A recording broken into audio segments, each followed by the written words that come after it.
Hello mga ka-road trip. So dito nga pala kami sa Senator Ninoy Aquino. So first time kong sumali ng endurance ride, no?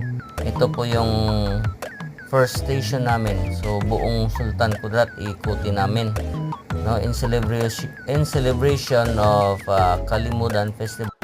So dito kami unang nagpahinga at nagkape, yung namin breakfast, at medyo umuulan, no, pagdating namin dito.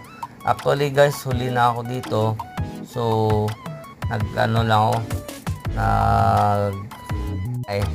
humabol lang ako dito guys, humabol ako kasi ako yung pinaka last na sumali. So abangan nyo ng next video.